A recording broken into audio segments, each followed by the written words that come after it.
Thanks for tuning in, guys. We are back with another installment of our 2021 e-bike shootout.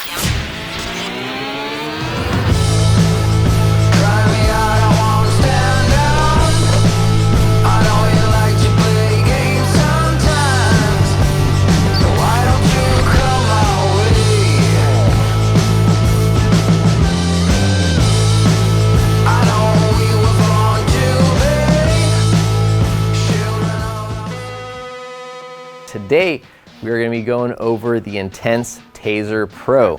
Unrelated to the e-bike shootout, I guess we just recently reviewed another Intense bike with some very similar characteristics and features. If you didn't check it out, make sure you do. There's a great video and write-up on the site.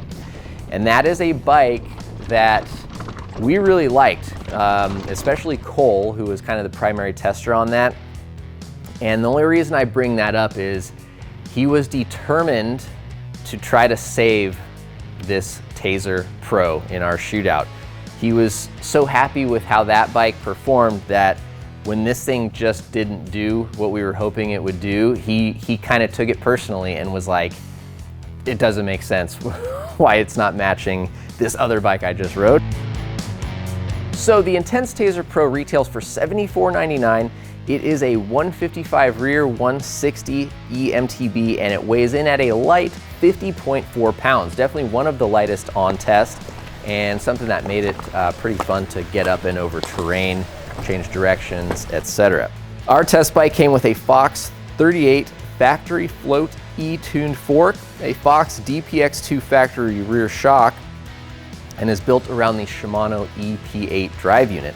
Despite the rather bulbous looking down tube, it only houses a 504 watt-hour battery, which was another one of our critiques of this bike.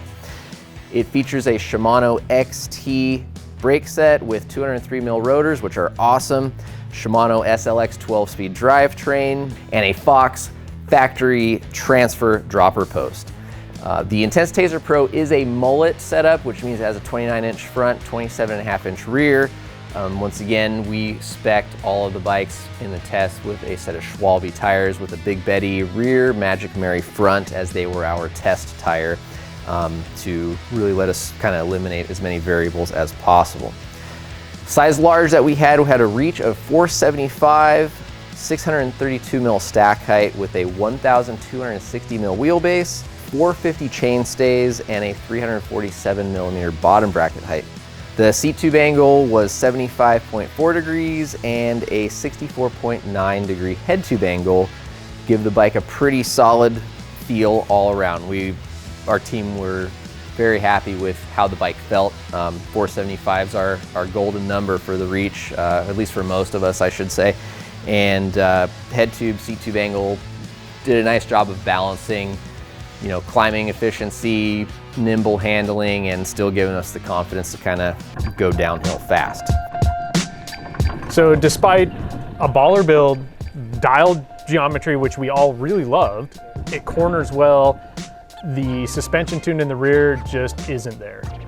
This thing, just no matter how much pressure we put in it, no matter what amount of volume spacers we put in it, we could not get this to ride smoothly and not continuously bottom out. But it, you know, it was playful. The front end felt great. Oh, it did, absolutely. And then like just that speed, that back end, just like it was jamming salmon underneath you, just flopping and skating, and I couldn't control it, you know, it just. And it was loud. Let's go with the negatives first. First thing is the looks. Obviously, the beauty's in the eye of the beholder.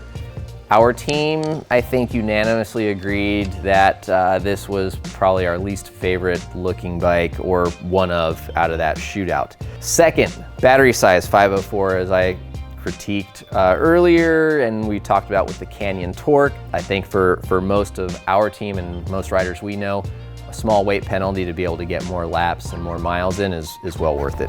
Moving to the largest complaint, the suspension design platform. It was very harsh. It was hard to keep the back tire on the ground, specifically on the square edge rocks and loose chattery terrain in Utah. From air pressure, volume reducer. We went up and down with sag, you name it, we tried. This bike, regular, I mean, even if we got out onto like, you know, kind of more mellow fire roads or roads getting to and from trails, if we had 3 or 4 riders wide, you know, 2 rows deep, and we all let off the gas, stopped pedaling, and started coasting, the Intense, without fail, no matter what rider, heavier or lighter, would just get peeled off the back. That deceleration, I think, just comes from the inefficiency of that rear end hitting square edge bumps. That bike just decelerates. That also transmits a lot of feedback to the hand and feet of the rider. So we were getting a lot more fatigue. It was just, the bike would just kind of beat us up. Most of us all actually enjoyed the playfulness. This bike, when you're on smoother terrain, it corners phenomenally. It is like a rail. It is so much fun. And you know, if I think of the terrain in Southern California, near where Intense is from, kind of where I grew up in the Thousand Oaks area, like the stuff out there, Simi Valley, all these riding zones, this bike would probably do a really good job of just railing those berms, those sharp corners. If you've got larger hits like, you know, sandstone compressions that are a little bit more spaced out or very short in frequency, the bike's not gonna give you the feedback and the hang up that it would when you're just regularly hammering into just 100 yards of chunk.